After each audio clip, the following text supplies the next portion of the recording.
The Growth Happens Dawn to Dusk podcast with Matt Devitt. He talks with people about their journey, where they succeeded and failed, to help others on their quest. We're all on a journey that starts and ends every day. This is when we grow between dawn and dusk. And now, your host, Matt Devitt.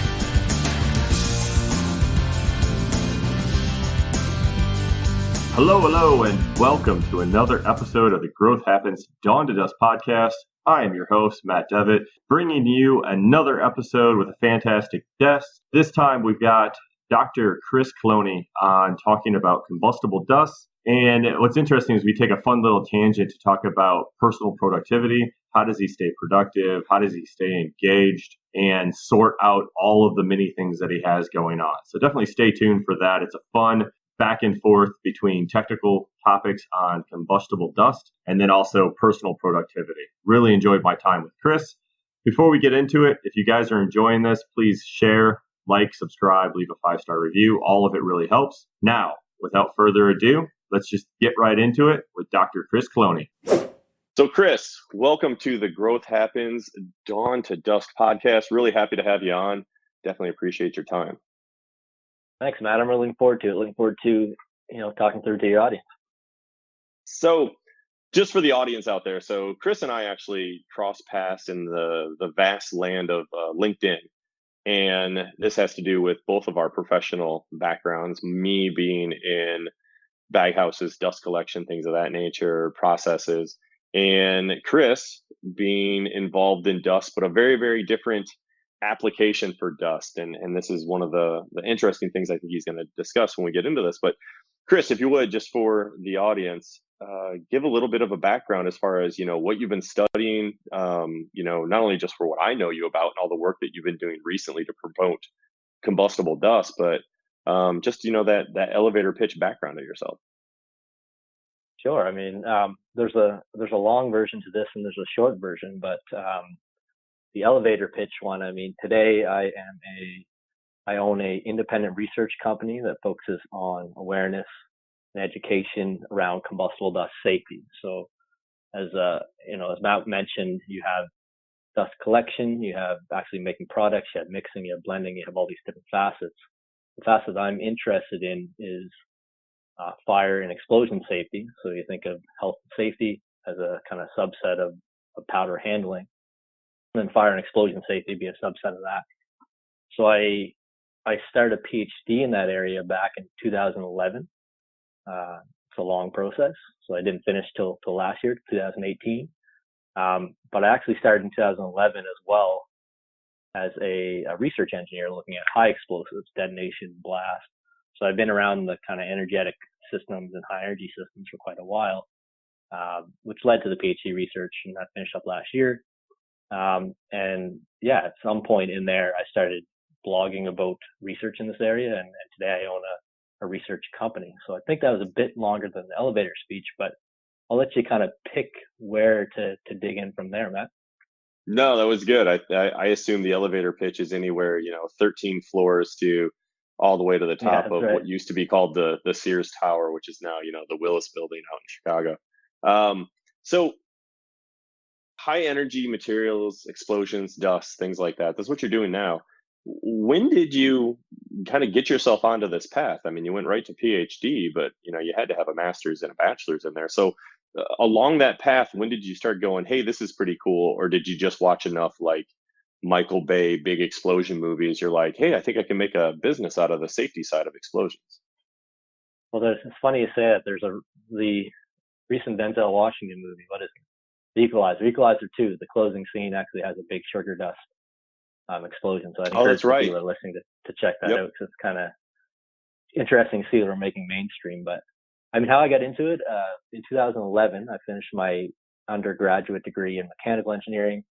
I did 3 co-op terms during my degree with a company here in Halifax, specialized in software development and consulting, all related around explosions and detonations. So I was doing a lot of modeling work. I was creating software to simulate these things. And we would link up with research groups that do experiments and try to come up with things like how big are the fireballs, or much impulses, put onto machines or onto equipment, that sort of stuff. So that was right out of my undergrad. I started with that company. I also started a master's degree at the same time. And that was with a local person here in Halifax in Nova Scotia, in the eastern coast of Canada. And he was doing dust explosion research, experimentalist, and a lot on kind of human factors, but human elements or safety as a general concept or general way of industrial activity. But I brought on the modeling side. So in 2011, I started my master's. In 2013, after some pretty successful years with the company with the master's, I transferred into a PhD. So I did not actually get a master's degree. Here in my university, you were allowed to transfer. If you didn't write your dissertation, you could use that research towards your PhD if you met some qualifications and jumped through some hoops, and successfully did that. So that was in 2013. Actually left that company in 2016 because it was becoming readily apparent that I probably wasn't going to finish my PhD in the allotted 10 years that the university was going to give me. Just with working full time plus hours, and I know Matt works quite a bit as well. So not trying to do the PhD on top is just a lot. So yep. I left that in 2016. And like I mentioned, I started kind of blogging about my research, and I eventually built that into the research company that we have today, that we incorporated last year in 2018. That's like my whole journey, and how I got into the explosion side, and now in kind of industrial activities with powder handling. So up until that point, I mean, did you really have much experience or exposure to explosions in general, or at that point, or is it just something that back in your bachelor's degree days it came up, it was interest, and since then it's just remained interesting to you all the way to present? Well, I mean, I'll tell you, so it's interesting you ask that, because there's parts of it that I've recently gotten into. So the industrial application side, I was much more on the research. So the physics, the chemistry, why do explosions happen? What makes one worse than another? What fuel is worse, and that sort of stuff. So that was sort of 2011 through to 2017. And that was really my life was that PhD research, and that's what I was doing with the modeling work with the company I was working at. So I was doing a lot there, but it wasn't until 2016, 2017 that I started saying, hey, what's the impact in actual industries here? That's where I got into more, looking at the standards and regulations that are put in place, looking at the guidelines, talking to people that are on the front lines like you are, where you're actually, either building equipment or selling equipment into these powder handling operations. And hey, there's a big gap between these research conferences I'm going to around the world and the actual industrial application of this. I started trying to figure out how to close that gap. Yeah, that makes a lot of sense. That's actually, it's really interesting because you started in one area, and then it almost sounds like as you got a level of mastery on the research side, you step back and went, okay, how do I put this into work? Like where is the gap? It's great to have a lot of knowledge, but if you can't act on it, is it really useful? And it sounds like you asked that question, maybe not as directly, and looked around and said, well, industry doesn't have their act together on any of this stuff, so that's where I should help. Well, and I also realized that it's not I'm not going to change the world on my own, but if I can collect the right voices. So this is so the audience knows, I have a podcast in the combustible dust space. I have a website. I have an incident database reporting system. One of the big things that's about is just making communication better between these groups. So if you have a research institution, I'm actually doing a call tomorrow, I'm actually looking at my schedule, with a research institution out of Sweden that's doing dust explosion research. Well, it's probably pretty good if they can connect with us here in the States or, other countries to put that research out there. So a big role of what I do with my company is how do we improve this communication between industry, between researchers, between government groups, between, all these different players that really go hand in hand to putting this type of safety in there. So it's more of a facilitation role. If you think of something like Malcolm Gladwell, it's the connector that's going out there and trying to connect these different people. Yep. Yeah. You're not only do you reside as far as information, residing with you, but you're also trying to be a node to other points that actually have information as well. So yeah, that completely makes sense. Yeah, that was something interesting with Malcolm Gladwell is at least the perception I had when he was writing about it is you're kind of that third party that just makes a connection between two people, whereas you're actually both the expert as well as making the connection. So that's a very novel place to be. Yeah. With so as you've come through and you've developed these kind of things, do you see any kind of recurring themes in the way that you have, approached your professional growth and things of that nature that have really, helped or just, I've been reviewing Jim Collins's book, Good to Great, for fun, that have really kept that flywheel going for you of learning and implementation. Yeah. I mean, I do a lot of self-reflection on, just where am I in my life and where do I want to go and how can I make that happen? But one of the big books that helped me early on was The Miracle Morning by Hal Elrod.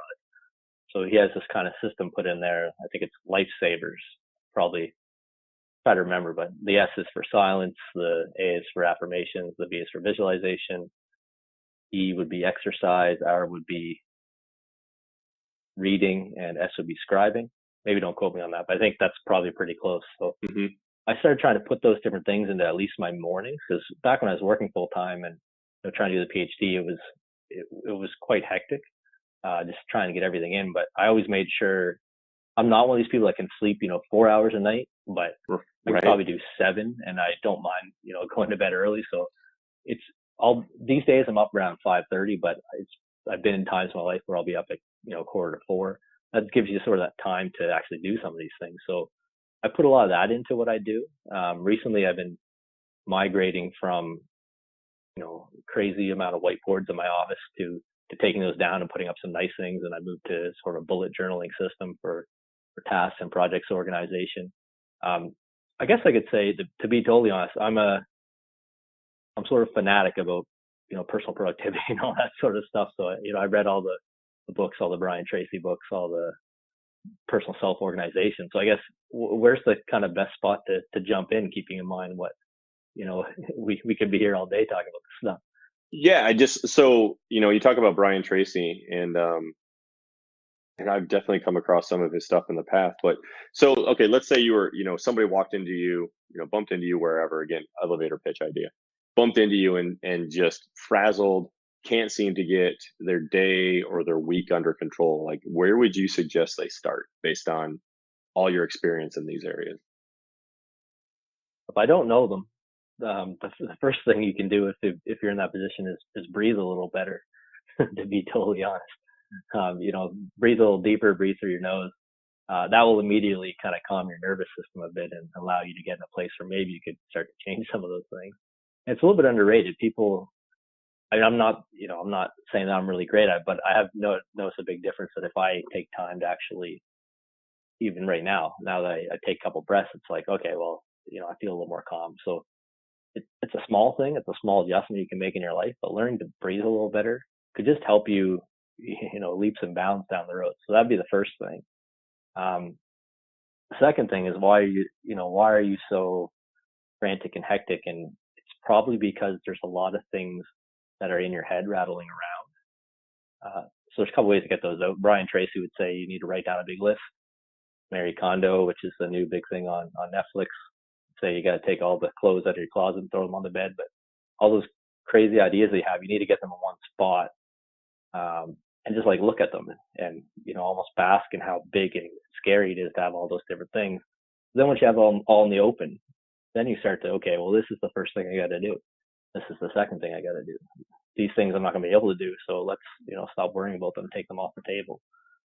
So, I mean, those are some of the big things or something that's really frazzled to just sit down and, start being a little bit calmer about what you're doing.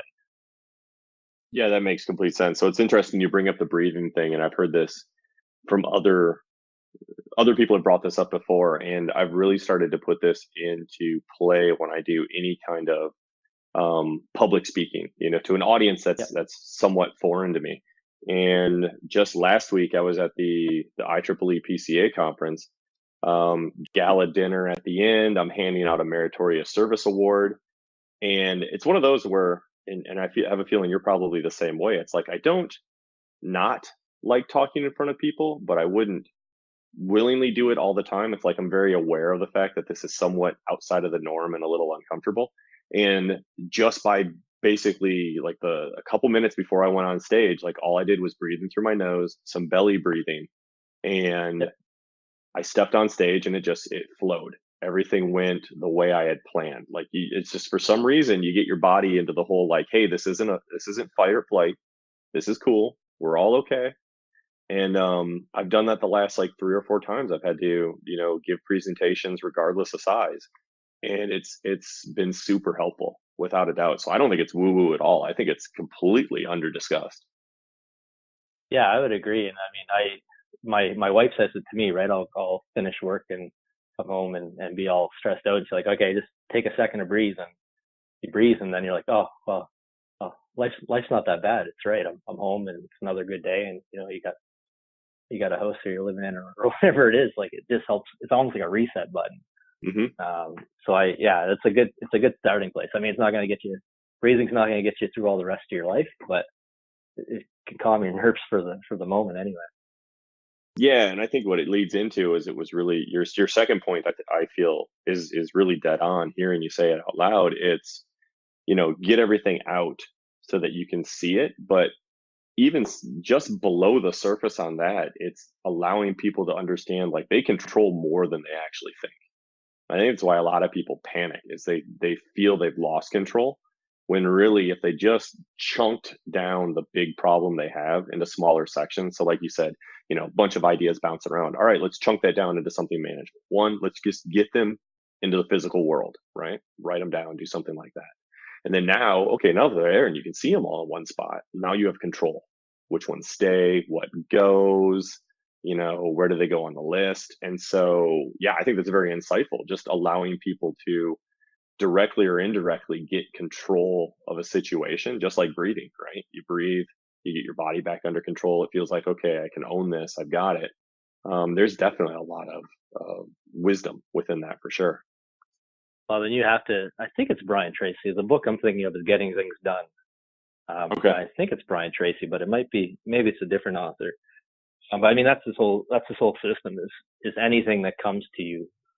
I used a practical way. So the system is anything that comes to you needs to be externalized immediately, or else it's just going to kind of fester up there. But I do this, and it probably annoys my family and friends a bit, but I don't, like, if I have a thought like, oh, I got to take out the garbage on Thursday, I have a separate Gmail account that I email every stupid little thing that comes in my head to. It helps me be free. Now, I don't have a very good short-term memory because I immediately offload that work to a system that I know will work for me when I need to take the garbage out. So if my wife tells me something, I'll remember it when it's due, kind of just in time. But because I have a whole computerized system is going to tell me about it. But I probably won't remember it in the middle, or if she asks me for an update on it or something, because I've purposely externalized that so that I can live a little less frazzled. And it doesn't always work, but I would definitely recommend that process, getting things done. It's a pretty comprehensive system.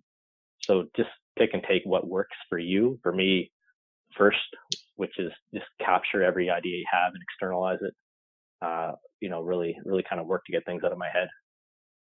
Have you found that helped to get the things out of your head? You look it over, and the things that you kind of for whatever pun you want to use, push to the back burner or, set aside or shelve. Have you found that helpful that you kind of, since they were already out there, when the moment is right and they seem to be a better idea at that time, they're easier to bring forward because they're already kind of out in the real world as opposed to, buried somewhere? Yeah, I like this conversation because it's a lot of neat things that I pulled over the last couple of years. So I wish I can't find on my bookshelf here this Getting Things Done book. But I created a sort of a simplified version of it that I just call Capture, Sort, Do. So capture is my email in the sense that any thought I have, I email to myself, and I use some Gmail tools to kind of send those around when they need to be. But so capture is the first part, but sort and do. So what you're talking about is really the sort part. So you have all this stuff now, and at some frequencies you need to go through and sort it. Okay, what's important, what's not important, and then actually do the things that you are important. So I find it helps tremendously. It's like I come back to this Netflix. I think I want to say Marie Kondo, but I may not be saying her name right. But she makes you clean up your house. But the first thing she does is you take everything, like you're cleaning up your clothes, you take every piece of clothing you own, you put it on the bed and look at it.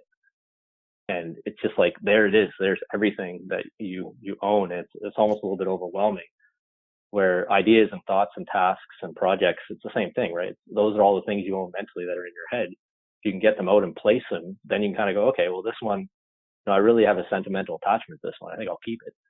I really would like to have that one done. So maybe this gets slotted in here. Well, that, the goal of being able to do, I don't know, 100 push-ups. Is that something that I really care about right now? Or would I rather spend, time with my child or something? So getting all that out there allows you to sort it and actually go ahead and do the things that you say you're going to do at the end of the day. So I couldn't agree more that getting that out there, externalizing it, gives you then the ability to even be able to start to sort through that stuff. If you're trying to do it in your head, you'll really struggle over time, or at least I really struggled over time. Yeah, I completely agree. So what were those 3 comments or the 3 boxes that you have? Capture, sort, do. Okay. I mean, there's a whole system in getting things done that's pretty complicated, but that was my abridged version. Just capture any thoughts, externalize them, sort them. So I usually do daily sorting and sometimes even like intraday, and then do a big weekly sort at the end of the week, a big monthly sort at the end of the month, a big yearly sort would be kind of your planning, your planning, and then do. So pick one thing and do it. Try to do 6 things at once. Just pick the one thing you got to do next, and go ahead and do that. Yep. Exactly. So you've used all these tools throughout the years to get you to where you are now, which is, running a independent research group. One of the things I was going to ask you this regardless of when we started the conversation here, because I knew you did modeling, but have you actually been to see explosions based on things you've modeled? I would assume if you're modeling the explosion, half the fun is watching the thing go boom in real life. More over the last number of years. I mean, I did a bit back in my early career. Be more, I would get the reports with the videos maybe and the pictures. I wouldn't go on site because we're up here in Nova Scotia. There's not, it's not that densely populated, but it's not undensely populated enough that you can do explosion testing. Gotcha. Yep. So I'd be looking at reports and stuff. But last number of years, I've got to be more involved with large scale demos, and I've seen everything from container ships or container, the big container storage silos being blown up for propane in the hills of Norway, to Kansas City with the testing center down there and the kind of medium scale testing they're doing, to laboratory benchtop testing that we're doing at the university here in Halifax and elsewhere. So there's kind of all these different scales. I've got to see more of it. I mean, still the best videos that you can find are generally Mythbusters. You see a high explosive detonated there, you get to see they don't normally point it out, but if you look closely enough, you can see the shock waves bouncing off, and you can see how they're with the camera aperture, I guess you can see this kind of thin line. That's a pressure wave around.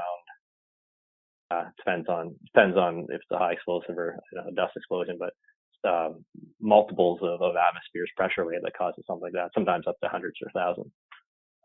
The physics are really neat to kind of dive into, but those are really good videos, and then some of the other research groups do good research too. Yeah, I think one of a more interesting video I saw was back in my college days in a safety class, where it was a video they'd done on purpose, so it wasn't an accident, but they wanted to show off the explosive nature of a levee explosion, boiling liquid expanding vapor explosion. That was the craziest thing ever, to see that pressure wave rocket across the desert where they had done it. It was unreal, just the amount of energy that was in just this tanker car before it exploded, and then all the liquid went instantly gaseous, and then all the gaseous actually exploded after that. So you had 2 explosions going on at that time. It was pretty cool as far as explosions go from my standpoint. I like that stuff because like I mentioned, I started in the physics and chemistry, so it's a bit about what are the mechanics of what's going on there. Unfortunately, explosions are actually kind of hard to do in experimental lab, or at least large scale ones, because they don't tend to behave the way you thought they would. Yeah, and I'm assuming that's even true. When I've spoken to people that look at like fire suppression systems, they're like, yeah, you may think it will go that way, but they never like to anthropomorphize it, but they're like, it is a living, breathing entity. You have to kind of think of it and respect it in that nature. It's kind of interesting. Yeah, certainly. So, what is, as we're getting close to the end of this, and I appreciate your work with my schedule. This is going to be a little shorter than normal. But again, what is like one or two things that you would like to leave, let's say, person who's in the industry or is around dust and they think it might be, potentially explosive, something like that. What is something that they should be top of mind in either designing that system or working around it? Like, what are the one or two things that you think about real quick when you hear somebody go, hey, I'm working around something that's, potentially explosive, like a grain silo, or is designing a system for that? Like, what are the first two or three things that come to mind? Yeah, I mean, the first thing is just to be aware of what you're doing and what you're handling. And a lot of the times when you see a large scale, high severity issue happen, and we'll call it an incident, might even be a disaster depending on, or a catastrophe.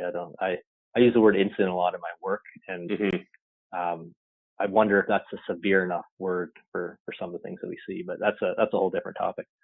But the first, in a lot of those cases, people aren't even aware that the material they're handling was explosive.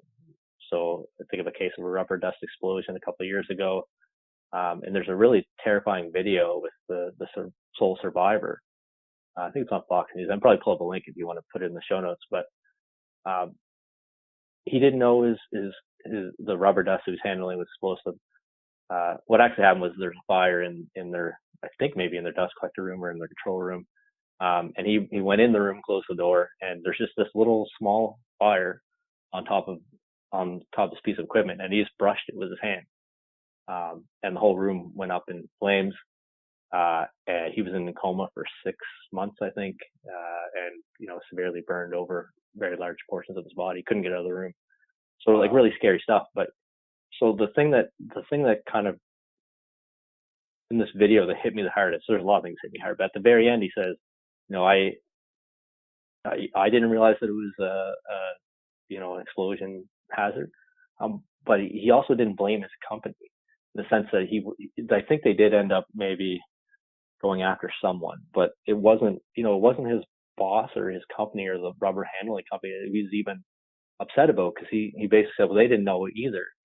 It was like the whole, like, where does the kind of buck stop? And somebody should know. And right. I'm not saying it's the company's fault either, but so there's a big education role. I'm trying to fill some of that there. So that's the first thing. You just know what you're handling. You need to educate yourself about it a lot, but also really would be helpful to bring somebody in that has experience. And the reason is that you've only seen your facility. These things happen. This is another thing I don't like about our areas. We say that they're very infrequent, although if you're operating under certain conditions, there's almost a guarantee that it will happen. It's a question of when. But the point I want to make out is you only see your facility, and you become attuned to, you become accustomed to it, and it may not seem like a big deal. But if you bring in somebody from the outside, I don't offer consulting services, by the way, so this is not a pitch. I know people that can do this for you if you want, but this is not what I do for my business. I'm a research company. But they see, hundreds of plants that are similar to yours, are doing the same thing as yours. And they've seen every variation of it. So bring somebody in from the outside, gets a fresh perspective, a fresh set of eyes that can really start to analyze it in a different way than if you're just trying to look from the inside out. I think there's a good quote I like to say is that you can't read the label from inside the jar. So if you're really close to it, you can't actually see what the heck's going on, because you can't read the label. You're stuck inside the mason jar. So those would be the two big things I'd say is you need to know the risks that you're dealing with, that they can and under certain conditions they will happen. It's just a matter of when, not if. and bring somebody in that has experience in this area to help you figure out what you should be doing. Yeah, that makes complete sense. And that's the first one is, that's true for, really any item out there is, even though I let in with some of the examples of already knowing that, but, that's probably a bad assumption to make that most people even know that what they're dealing with is explosive or not, and then what do you deal with it from that standpoint? So yeah, those are both great points. And I do like that phrase, it's hard to read the label from inside the jar. I will definitely have to use that sometime in the future. I can feel I'm going to use that sometime this week. I just don't know where. Feel free. So it's a good one. yeah, no, it's definitely a good one. I do like picking up quotes from people like that. So that's definitely very appropriate for certain situations, without doubt. So as we wrap this up, where can people learn more about what you're doing, Chris, connect with you out there on the vast interwebs? Where would you like to direct them to find out more about you and the research that you're doing? Yeah, I mean, you can find me on LinkedIn, just Chris Cloney. DustSafetyScience.com is the home for my research company. So if you're interested in combustible dust, if you want to know more about the hazards of combustible dust or solutions to fix those problems, who you should reach out to, that sort of thing, that's all there. We do a lot of educational material, a lot of awareness material. Again, trying to bring different groups together and our goal is zero fatalities, to have a year with zero fatalities worldwide over the next 20 years in this area. There's some hurdles. Is that measurable? Can it be done? Is it obtainable? And, we built incident database in order to start answering those questions. Can we measure this? Is it actually possible to obtain? And we're coming up with some ideas on how to attack those problems. But that's where you can find me, like combustible dust, DustSafetyScience.com. Want to connect with me just generally, you can find me on LinkedIn as Chris Cloney, Cloney. Fantastic. And I'll put all that stuff in the show notes so people can click away and connect with you that way. But Chris, I definitely appreciated your time. I definitely feel a part two where, again, I'll work much harder to make sure my schedule fits yours. And, we can spend a good, hour plus just seeing where the conversation goes, but really appreciate your insight into, just basically task management and staying productive, as well as what is going on in the world of combustible dust. So thank you very much for your time. It was awesome. I appreciate it. You're a busy guy, but I'm excited to see this stuff come out, and I'm excited to be a listener to the shows as they come out as well. And I'd be more than happy to come back on. Awesome. Well, thanks again, and I'm sure we'll be in touch, my friend. All right, sounds good. Thanks, Matt. Yeah, bye.